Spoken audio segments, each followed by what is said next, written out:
እንታረቅ ብሏት ቦታ ቀጥሯት መጨረሻ ላይ ግን እሷ አምናው እሺ ብላ በሄደችበት ጋዘር ከፍክፎ አቃጥሏታል ማለት ነው። እባካችሁ እህቶቼ እንደዚህ አይነት ሰዎች በህይወታችሁ ውስጥ ካሉ ጥንቃቄ ልታደርጉ ይገባል ማለት ነው። የዛሬው ታሪክ ብዙዎቻችን ያስተምራል ብዬ ስላሰብኩኝ እንደዚህ አይነት ነገሮች ሀገራችንም ላይ እየተከሰቱ ስደት ሀገርም ላይ ብዙ እህቶች ላይ ስለደረሰ ይህ ነገር ያስተምራችኋል ብዬ ዛሬ ይህንን ነገር ይዤላችሁ መጥቻለሁ። ቪዲዮን ላይክ፣ ሼር እያደረጋችሁ እናንተም ቪዲዮን እስከ መጨረሻው ካዳመጣችሁ በኋላ ሀሳብ አስተያየታችሁን ኮሜንት ላይ አስቀምጡልኝ ማለት ነው። አሰላሙ አለይኩም ወራህመቱላሂ ወበረካቱ ውድ ቤተሰቦቼ እንዴት ናችሁ? ክርስቲያን ወገኖቼም ሰላም ብያለሁ። ሀባይቢ ዛሬ ይዤላችሁ የመጣሁት በጣም የሚያሳዝንና እንዲሁም ደግሞ ለብዙዎቻችን የሚያስተምረን ታሪክ ነው ይዤላችሁ የመጣሁት። ይሄ ነገር ከተፈጠረ ገና ሳምንት አልሆነውም እና በጣም ነው የሚያሳዝነው እና ከዛ በፊት አንድ ነገር ልንገራችሁ ማለት እንደዚህ አይነት ሰዎች ከመሬት ተነስተው መጥተው ተጣልታችሁ እንዲሁም ደግሞ በመሀላችሁ ብዙ ነገር ተዳርሳችሁ ከመሬት ተነስተው መጥተው እንታረቅ ሲሏችሁ ከኋላው ምን እንዳለ ግዴታ ልትጠነቀቁና እነዚህ ሰዎች ለእናንተ ያሰቡት ነገር ሊሆን ስለሚችል ተጠንቀቁ ማለት ነው። በተለይ ደግሞ ለትዳር ጠይቋችሁ እምቢ ያላችሁት እንዲሁም ደግሞ ጓደኛችሁ የነበረ ከመሬት ተነሱ ተጣልታችሁ የራቀ ወይም ደግሞ እንደ ጠላት የተቀየረባችሁን ሰው እንዲሁም ደግሞ ባለትዳር ሆናችሁ ወይም ደግሞ ሳትስማሙ ቀርታችሁ ስትለያዩ እናንተ የተሻለ ህይወት ስትኖሩና ህይወታችሁ ስትቀየር ሲያዩ ጠላት ነው የሚሆኑት ማለት ነውና እና ጥንቃቄ አድርጉ ማለት እንደዚህ አይነት ሰዎች በህይወታችሁ ካሉ ልትጠነቀቁና ራሳችሁን ልትጠብቁ ይገባል ማለት ነው። ወላሂ ነው የምላችሁና ይህ ነገር የተፈጠረው መስር ሀገር ላይ ነው። መስር ታውቃላችሁ፣ መስር ላይ በዚህ ሰዓት ላይ ብዙ ነገር እየተከሰተ ነው ያለው።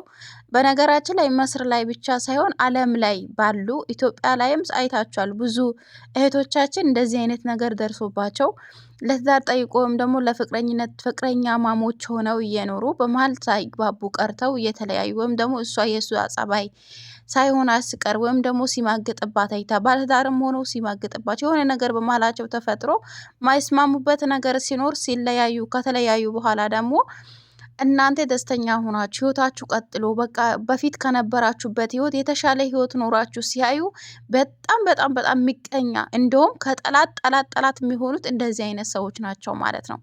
እና ተጠንቀቁ ማለት ነው። እና ከዚህ በፊትም ቪዲዮ ሰርቻለሁኝ። አንዲት ኢትዮጵያዊ ናቸው እንደኛው ማለት ነው እና እንደኛው አልኩኝ እና የሀገሯ ልጅ ናት። ተጣልተው በጣም ጓደኛሞችና በጣም የሚዋደዱ ቤታቸው ውስጥ አብረው የሚኖሩና አብረው ራሱ ልጅ ወልደው አንዷን የምታርስ ሁኔታ ላይ ነበሩ። በመሀል ደግሞ ተጣልተው ተለያዩ። መጨረሻ ላይ እቺ አርግዛለች፣ የሞተችዋ አርግዛለች። እና ካረገዘች በኋላ አንቺም ስላረገሽ እኔ ማጠፋብሽን ጥፋት ይቅር ልበልሽና እንደ በፊታችን እንደ ጓደኛ እንሁን፣ አንቺም ያለሽ ወሰው ሀገር ነው ብላት፣ መጨረሻ ላይ ግን ኬክ ይዛ ቤት ውስጥ መታ ኬኩ ላይ መርዝ ጨምራ አብልታት ከነ ልጁ የገደለቻትን ሰምታችኋል። ከዚህ በፊት ቪዲዮም ሰርቼበታለሁ። ብዙ ሰውም ቪዲዮ ሰርቶበታል። ሚዲያ ላይም ተሰራጭቶ ነበረ ማለት ነውና የቅርብ የምትሏቸው ጓደኞቻችሁ በኋላ ላይ እንደ ጠላት ተቀይረው እንደውም ጠላት የማያደርገውን ነገር ነው እናንተ ላይ የሚፈጽሙባችሁ ማለት እና መግቢያ ላይ እንደነገርኳችሁ ይህ ሰውዬ አብረው ፍቅረኛዋ ሳይሆን ባለትዳር ነበሩ። በትዳር አብረው እየቆዩ በመሃል 3 አመት በትዳር አብረው ቆይተዋል። ግን እሱ ይማግጥባታል እንደፈለገ በቃ በፊት የሚሰጣት የነበረውን ክብር አይሰጣትም። በጣም ያመናጭቃታል።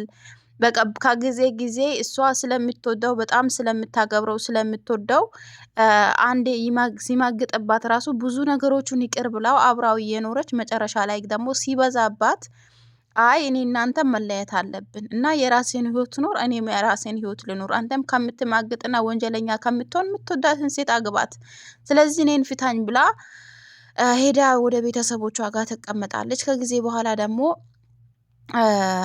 እንትን ይደረጋል ማለት ነው። ከጊዜ በኋላ ቤተሰቦቿ ያግዟትና በግድ እንዲፈታት አድርገዋት ይፋታሉ። ከዛ አመት ከሆናቸው በኋላ እሷ የራሷን ህይወት መኖር ጀመረች። እንደ በፊቱ መጎሳቆል ምናምን የለም።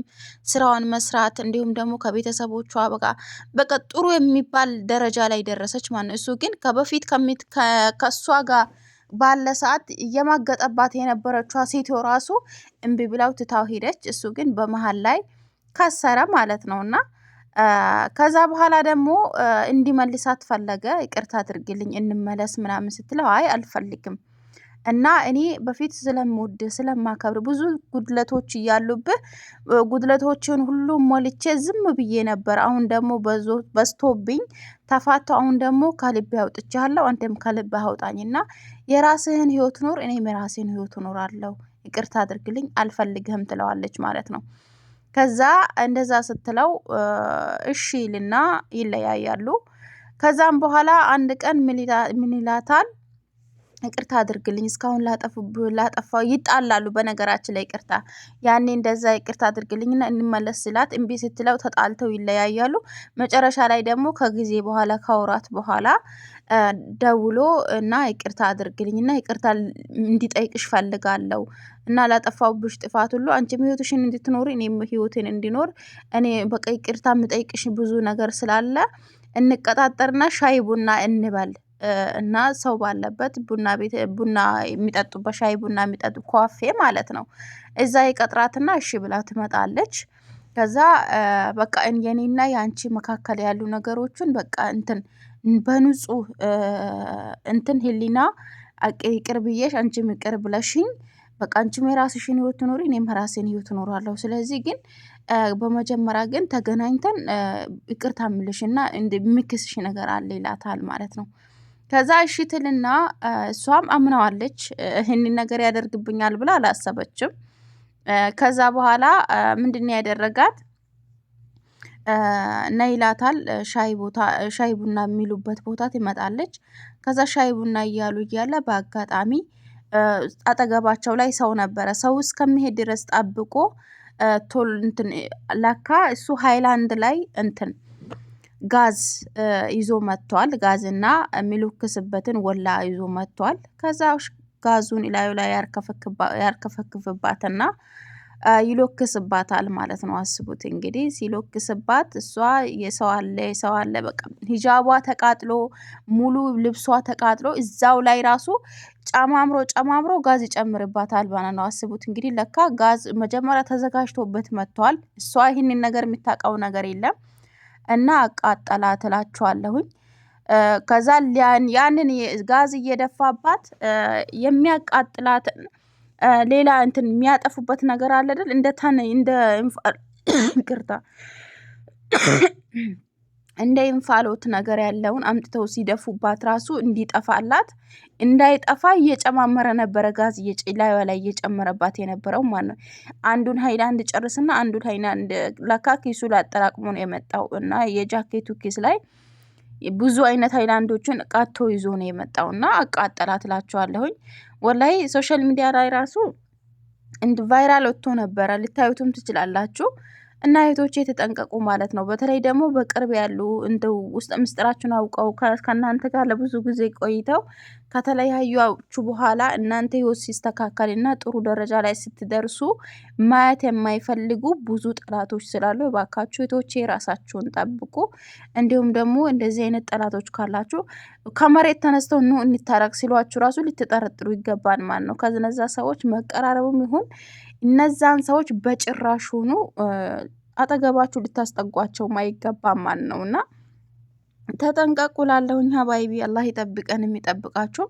ሀገራችንም ላይ አይታችኋል ብዙ እህቶቻችን ለትዳር ተጠይቆ እንደዚህ ለፍቅረኛሞች ተጠያይቀው እምቢ ሲላሉ ብቻ ይሄ ፊት የሚያቃጥለው ምንድነው የሚባለው ግን ይሄ ቆዳ የሚያበላሸው ነገር ማለት ፊታቸው ላይ እየደፉ አሲድ ፊታቸው ላይ እየደፉ ፊታቸውን እያበላሹ ብዙ ነገር ያደረሱ ብዙ ሴቶች ላይ እንደዚህ አይነት ነገር ተደፍቶባቸው ህይወታቸው የተመሰቃቀሉ ብዙ እህቶች አሉ ማለት ነው። እና ተጠንቀቁ ሀባይቢ። አላህ ይጠብቀን የሚጠብቃችሁ።